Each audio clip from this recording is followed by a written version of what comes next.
এই গরমে আমরা বলছি যারা যাদের কাজ করবে বাড়ি থেকে একটু জলদি বেরোবেন, জলদি বেরিয়ে সকাল সকাল কাজ করে বাড়ি ঢুকে যাবার চেষ্টা করবেন, কারণ এত রোদে হার্ট অ্যাটাক এবং হিট স্ট্রোকের হওয়ার খুব সম্ভাবনা আছে।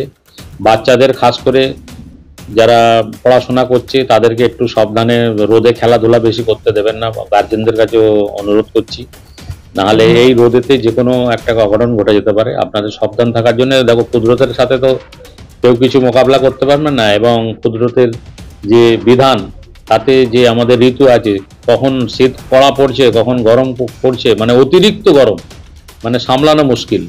এলাকার মানুষকে, নবাবপুর কেন সমস্ত মানুষকে সাবধান থাকার জন্য বলছি, এই হিট স্ট্রোক থেকে যেন বাঁচে। বাড়ির বয়স্ক আছে যারা, তাদের ঘরে যেন বেশি রোদে না নিয়ে যায়। বিয়ে বাড়িতে চলে গেলাম, দুমদাম করে খাওয়া দাওয়া থেকে একটু বাঁচতে হবে, এই হিটেতে খাওয়া দাওয়া থেকে একটু বাঁচতে হবে।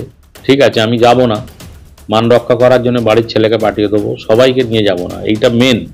অনেক খাওয়া দাওয়াতেও অনেক কিছু গন্ডগোল হয়ে যায়, বুঝলেন তো, সেটা থেকে সাবধান থাকার জন্য অনুরোধ করছি। আপনার নাম?